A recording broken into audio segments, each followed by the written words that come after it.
(330-8487-619-0664) son los números de cabina para que usted haga sus consultas. Un tema muy interesante. Yo sé que de repente usted no ha escuchado antes que hoy se celebra pues el Día Mundial del Sueño. Y justamente tenemos con nosotros al doctor Martín Pizarro Bardales. Él es neurólogo del Hospital Sisol. ¿Cómo está, doctor? Qué gusto saludarlo. Y de verdad que yo no tenía idea que se celebraba el Día Mundial del Sueño y la importancia que tiene para el organismo y el desarrollo y el desempeño del ser humano. Doctor, buenos días. Bueno, muy buenos días a todos los oyentes de Radio Nacional. Efectivamente, el día de hoy se celebra el Día Internacional del Sueño y por lo tanto la mención en este día es hacer un llamado a la población para que esta función biológica tan importante que es el sueño, tengamos que hacer algunos hábitos de importancia para mantenernos con un buen estado de salud. Ahora, yo quería preguntarles de que usted siga con los conceptos, porque hay que diferenciar. Yo hace un momento hice una expresión del sueño, de lo que yo sueño, es decir, mis sueños nocturnos, ¿no es cierto? Y otra cosa es el sueño, que es un aspecto que usted acaba de señalar, ¿no es cierto?, necesario, biológico, de dormir. A eso, ¿no es cierto? O sea, lo que se celebra es el Día Internacional del Sueño, es decir, de la facultad que tiene el ser humano de 24 horas, tener por lo menos 6 como mínimo para dormir, ¿no es cierto? Y otra cosa es que durante la dormilona, o sea, durante la hora que uno duerme, esté soñando cosas como la que yo he expresado. O sea, son dos cosas diferentes, ¿no es cierto? Por supuesto. En realidad, o sea, el sueño, como lo menciono, es un estado fisiológico del ser humano, ¿no? Es de vital importancia porque durante el estado del sueño prácticamente las neuronas, que son las células que mantienen parte del sistema nervioso central, ¿no?, durante el sueño van a recuperar ese estado que durante el día, durante el estado de vigilia, o sea, cuando estamos despiertos, han desarrollado múltiples funciones y han trabajado al 100%, y durante el sueño es donde estas neuronas que forman parte del cerebro van a reconstituirse para fortalecerse y al día siguiente realizar una actividad tan igual como lo han hecho en los días anteriores. Ahora, existe en el sueño todo un aspecto fisiológico, ¿no? Hablamos del punto de vista científico más o menos de 5 estadios del sueño. Este sueño, y ahí entra en uno de ellos el aspecto que usted mencionaba, ¿no? O sea, el soñar, ¿no?, sea en pesadillas o un sueño adecuado.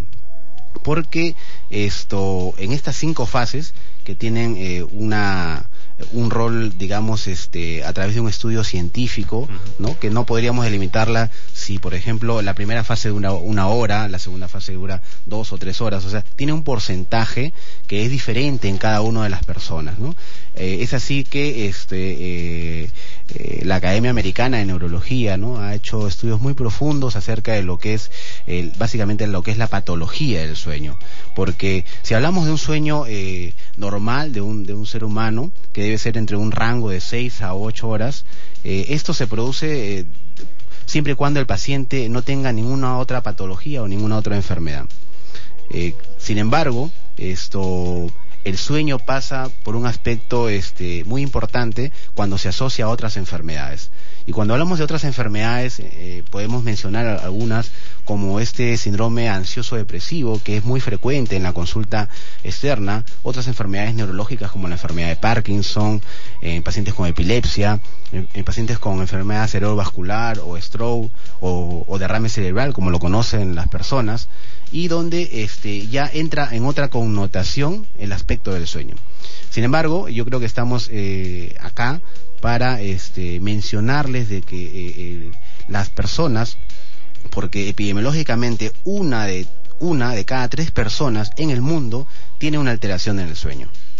Entonces es una concepción un tanto alta, digamos, ¿no?, y donde tenemos que hacer un poco de educación con respecto a tener un adecuado número de horas con respecto al sueño. Y eso tiene que ver, Yuli, también, ¿sabes qué?, con muchas personas que para dormir necesitan pastillas.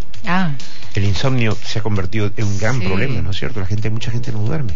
Claro, por eso le digo, la enfermedad prácticamente del siglo XXI está en relación a, bueno, el mismo estilo de vida, hace que la persona entre en cuadros de ansiedad, de depresión, y entendemos de que las bases fisiopatológicas de estas enfermedades están en relación a con alteraciones a nivel de las neuronas. Ahora, estas neuronas, que son las células del cerebro, que son muy tecnificadas y que requieren de muchas sustancias para poder realizar todas las actividades de toda la economía del ser humano, en realidad se comunican por sustancias que se llaman neurotransmisores. Cuando estos neurotransmisores se ven afectados, ¿no?, por cosas o situaciones externas, entonces comienza a haber una desregulación de un órgano que se llama el hipotálamo, que está a nivel del cerebro y que prácticamente es como un reloj despertador, ¿no? Reloj despertador que va a hacer que haya alteraciones, la persona no va a dormir, no duerme, y viene todo con un complejo sintomático, pero uno de los principales síntomas que aqueja al paciente cuando hay estos cuadros, que es bien frecuente, la epidemiología lo reporta así, es el sueño, ¿no? La alteración del sueño. Doctor, no puedo descansar, he dormido 1 o 2 horas, ¿no? Me levanto, no duermo 6 o 8 horas, duermo 3 o 4 horas, me despierto, tengo un sueño ligero, al día siguiente amanezco con cefalea o dolor de cabeza. Entonces, ahí está el problema, porque cuando duermen 2 o 3 horas, después no rinden lo que se debe rendir. En el trabajo están con sueño, pero lo reglamentario es 6 horas u 8 horas. El rango depende de cada prototipo. Yo diría que es en un rango entre 7 u 8 horas, ¿no? O sea, si hablamos entre 7 y 8 horas, yo creo que estamos en un parámetro normal, ¿no? Podríamos alarmarnos si es una persona promedio de 40, 50 años y me dice, doctor, bueno, yo estoy descansando 2 o 3 horas, entonces tendríamos que ubicar la causa específica, ¿no?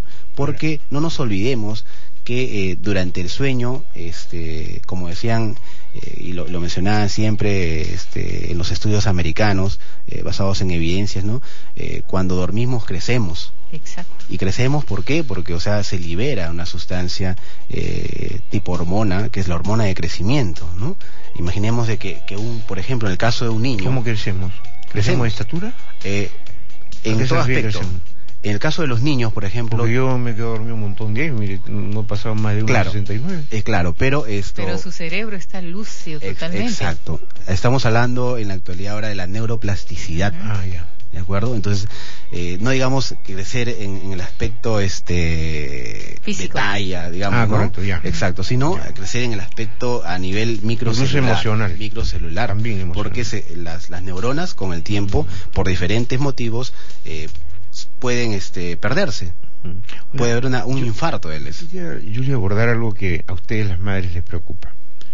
Y a mí también me ha preocupado porque siempre he escuchado niños que se duermen en el colegio.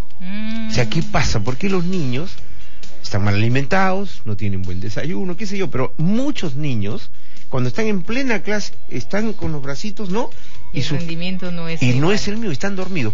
En ese caso, pero no estamos hablando de adultos, estamos hablando de niños que queman energía, juegan, todo lo demás, pero en un determinado momento en clase, usted sabe, se duermen. De eso debe haber llegado a su consultorio en montones de casos, ¿no es cierto?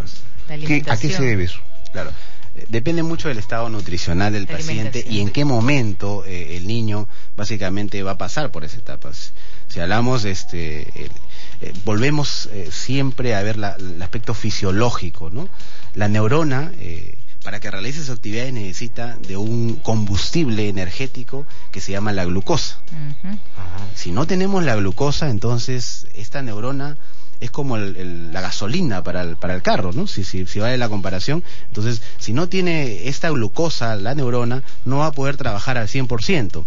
Entonces, va a haber una deprivación de nuestro sistema de vigilia a nivel del tronco del cerebro, lo que va a producir que este sistema de vigilia se venga menos y produzca el sueño. Ahora, glucosa es lo mismo que glicemia, ¿no?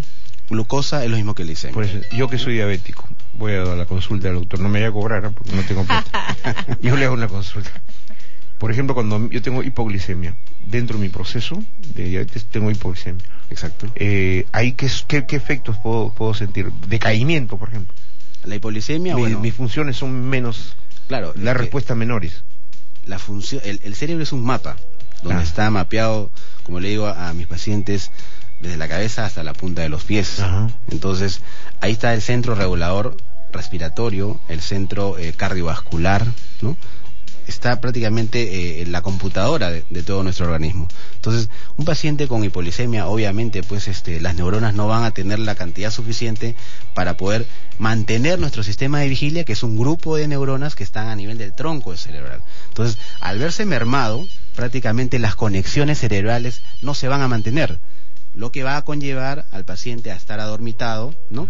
Y tener otra sintomatología que se diagnostica sea en consultorio o en el servicio de emergencia, porque la hipoglicemia es un trastorno muy deleterio para el organismo, porque no nos olvidemos de que al no haber glucosa no llega la cantidad suficiente de energía y las células se mueren. Y el oxígeno también, ¿no? Obviamente. Este tema está muy interesante, al margen de que sea el día que se celebre el día de hoy, tienen que volver otro día. Tengo mucha gente en línea esperando, quieren hacer su consulta. Por ejemplo, Pedro de Arequipa. ¿Cómo estás, Pedro? Señorita Yuli, buenos días. Buenos días, Pedro. Sabe que una consulta quería hacerle al doctor. Tengo mi hijo, señorita, de que el televisor lo tiene dentro de su habitación. Entonces él creo que a veces duerme a partir de la 1 de la mañana hasta las 9 de la mañana, pero él estudia en una universidad. Yo no sé, señorita, si eso será costumbre o será enfermedad, pero a veces no quiere levantarse a la hora que tiene que levantarse en la mañana, ¿no? O es que el televisor es el que le está haciendo daño a su cerebro. Ajá. Gracias por la respuesta, señorita. Gracias, Pedro. Bueno, señor Pedro, mire, existe el aspecto que está tomando su hijo no es un buen hábito para poder dormir. Obviamente está alterando esta función importante que es el sueño. Existe una sustancia que se llama la melatonina. Esta melatonina, cuando uno está durmiendo, se libera esta sustancia para que se realice parte de las 5 fases del sueño, para tener un sueño adecuado y que pueda descansar la neurona. Pero cuando existe cualquier objeto brillante, sea televisión, una lámpara, entonces esta sustancia que se llama la melatonina no va a poder ser liberada, por lo tanto no se va a poder realizar estas 5 fases del sueño y las neuronas del ser humano no va a poder descansar. Por lo tanto, una buena higiene del sueño es tener una habitación oscura, de una buena ventilación, ¿no? Que sea un ambiente adecuado solamente para descansar, y de esa manera él va a poder sentirse mejor y yo creo que en el día a día va a poder mejorar muchas cosas en su rendimiento académico, intelectual y personal. Vamos a continuar con el tema luego de la pausa comercial. Doctor, volvemos con usted.